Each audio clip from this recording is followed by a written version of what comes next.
Hello friends, welcome to அம்மாஸ் recipe.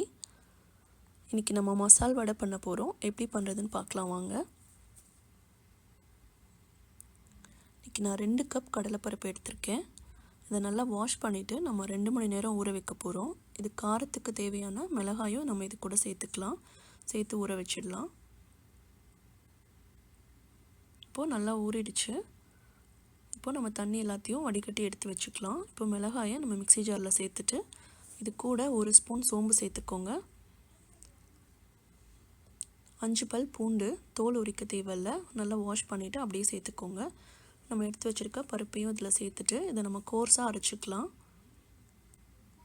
ரொம்ப நைஸாக அரைக்க தேவையில்ல, கோர்ஸாக அரைச்சா தான் கிறிஸ்பியாக இருக்கும். இப்போ இதை ஒரு பவுலில் சேர்த்துக்கலாம். இப்போ இது கூட 1 கப் வெங்காயம் பொடியாக கட் பண்ணது அதையும் சேர்த்துக்கோங்க. கொத்தமல்லி தழை, கருவேப்பிலை, பச்சை மிளகாய் பொடியாக கட் பண்ணது அதையும் இதில் சேர்த்துக்கோங்க.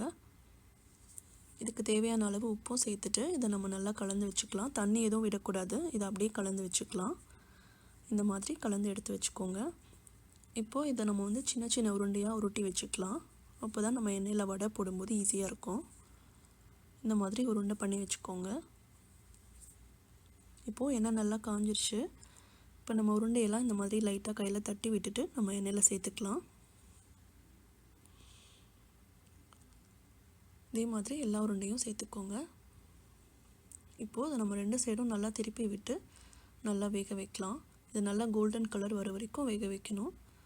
பாருங்கள், நல்லா கோல்டன் கலரில் வந்துருச்சு. இப்போது நல்லா கிறிஸ்பியாக இருக்கும். இப்போ இதே மாவில் நம்ம இந்த மாதிரி பக்கோடா மாதிரியும் போட்டுக்கலாம். இதுவும் நல்லா கிறிஸ்பியாக சூப்பராக இருக்கும். இப்போது நம்மளோட வடை சூப்பராக ரெடி ஆகிடுச்சு.